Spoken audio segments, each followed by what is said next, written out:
প্রথমে আমি একটা ডার্ক ব্রাউন কালারের আইব্রো জেল নিয়ে নিয়েছি। তারপর একটা অ্যাঙ্গুলার ব্রাশের সাহায্যে, একদম চিকন ব্রাশের সাহায্যে জেলটাকে ব্রাশের মাথায় লাগিয়ে নিয়ে ভালো করে আইব্রোর শেপটা করে নিতে হবে। দেখো, যে কোনো প্রোডাক্ট যখন লাগাবে ব্রাশে, তখন প্রথমে খুব সামান্য পরিমাণ লাগিয়ে নেবে, খুবই সামান্য পরিমাণ নিয়ে শেপটা তৈরি করে নেবে। দেখো, আমি শেপটা তৈরি করে নিচ্ছি আগে, তারপর ভেতরের দিকটাতে দিচ্ছি। যে কোনো প্রোডাক্ট নাও, খুব সামান্য পরিমাণ ব্রাশে নিয়ে ধীরে ধীরে ধীরে ধীরে করবে। মেকআপের যে কোনো কাজ খুব সূক্ষ্ম সূক্ষ্মভাবে ধীরে ধীরে করতে হবে। দেখো, আমার আইব্রোটা হয়ে গেছে। তারপর আমি একটা মেবলিনের কনসিলার নিয়েছি। আর যে কোনো জিনিস প্রথমে হাতে লাগিয়ে নেবে, তারপর হাত থেকে ব্রাশে সামান্য পরিমাণ নিয়ে ব্রাশটার দুদিকে ঠিক করে নেবে। নিয়ে দেখো, আইব্রোর সোজা নিচে, আইব্রোর নিচে লাইন বরাবর লাগিয়ে নিয়েছি। তাতে আইব্রোটা দেখতেও ঠিকঠাক লাগবে আর একটু হাইলাইটেড হবে আইব্রোটা। দেখো, আইব্রোর সোজা নিচে সূক্ষ্ম সূক্ষ্মভাবে ধীরে ধীরে কাজটা করবে। তারপর দেখো, ব্রাশ দিয়েই আমি করে নিয়েছি। তোমরা চাইলে ব্রাশ দিয়ে করে নেওয়ার পর ব্লেন্ডার ইউজ করতে পারো। দেখো, উপরের দিকেও সেমভাবে আইব্রোটার সোজা উপরে লাইন বরাবর করে নিয়েছি। তারপরে ব্রাশ দিয়ে করে নিয়ে তোমরা চাইলে ব্লেন্ডার ইউজ করতে পারো। দেখো, মেকআপের মেইন জিনিসই হচ্ছে যে কোনো জিনিস ভালোভাবে ব্লেন্ড করা বা ভালোভাবে মিশিয়ে নেওয়া। তুমি যাই করো না কেন মেকআপের সময়, ভালোভাবে সেটাকে মিশিয়ে নিতে হবে।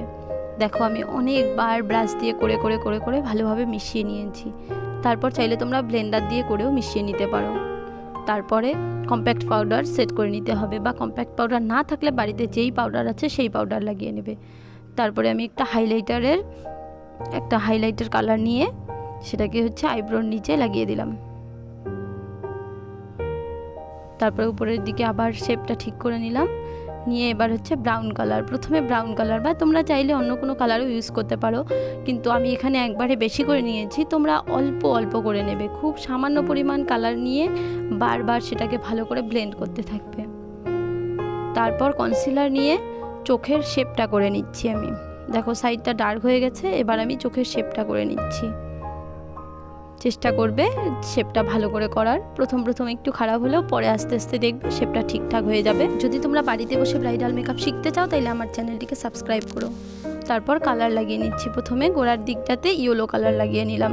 আর মনে রাখবে, কর্নারের দিকটাতে, পিছনের দিকটাতে ডার্ক কালার ইউজ করবে সবসময়। যে কোনো ডার্ক কালার ইউজ করতে পারো। এখানে আমি ব্লু কালার নিয়ে নিলাম। ব্লু কালারটা একটু লাগিয়ে নিচ্ছি আমি ডার্ক করার জন্য। সাইডটাকে ডার্ক করে দিতে হবে সব সময়। তারপর ডার্ক করে দেওয়ার পর তারপরে আমি মাঝখানে একটু ইয়েলো কালার লাগিয়ে নিচ্ছি, ইয়েলো শিমারি। দেখো, মাঝখানে ইয়েলো শিমারি দিয়ে দিলাম। তারপর উপরটা আর একটু ঠিক করে নিলাম, উপরে ডার্ক কালারটা। আবার মাঝখানে একটু বেশি করে শিমারি দিয়ে দিলাম, কিন্তু সাইডটা দেখো একটু হালকা লাগছে, তাই আরেকটু উপরে পিঙ্ক কালার দিয়ে দিলাম সাইডটাকে আরেকটু ডার্ক করার জন্য। তারপর আমি আইলাইনার লাগিয়ে নিচ্ছি। আইলাইনারটা দেখো কিভাবে লাগিয়ে নিয়েছি। আইলাইনার ওই সাইডে যে দেখতে পাচ্ছ তোমরা, নিচের দিকে আইশ্যাডো চলে গেছে, সেখানে উপরে কনসিলার দিয়ে ঠিক করে নিতে হবে। তারপরে হচ্ছে আইল্যাশ, চোখের পাতাটাকে ভালো করে হালকা হালকা করে করে নিও। তারপরে উপরে আরেকটু হাইলাইটার লাগিয়ে দিচ্ছি, তাহলে আইব্রোটাকে হাইলাইট করা হবে।